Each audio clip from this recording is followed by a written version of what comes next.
হে আল্লাহ, আপনি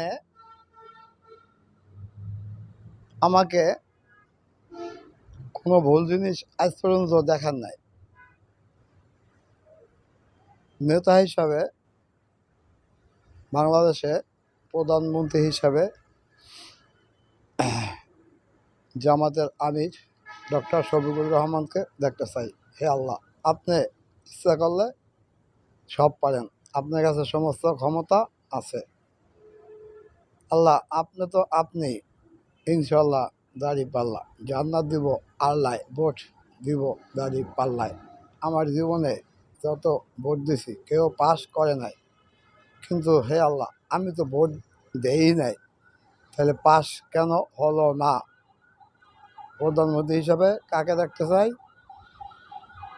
আল্লাহু আকবার, আল্লাহু আকবার, আল্লাহু আকবার, আল্লাহু আকবার। শফিকুর রহমানকে প্রধানমন্ত্রী হিসেবে দেখতে চাই, ইনশাল্লাহ দাড়ি পাল্লা। এটা হতেই হবে, আমি এটাই চাই আল্লাহ আপনার কাছে। আমার এই দোয়া কবুল করবেন, সারা বাংলাদেশের মানুষের গুনাহ মাফ করিয়া আপনি তাকে প্রধানমন্ত্রী বানাইবেন। এটা তো আপনার কাছে আমি চাইছিলাম। কই গুনাহ মাফ করেন তাড়াতাড়ি, প্রধানমন্ত্রী হিসেবে তাকে তৈরি করেন, ইনশাল্লাহ দাড়ি পাল্লা।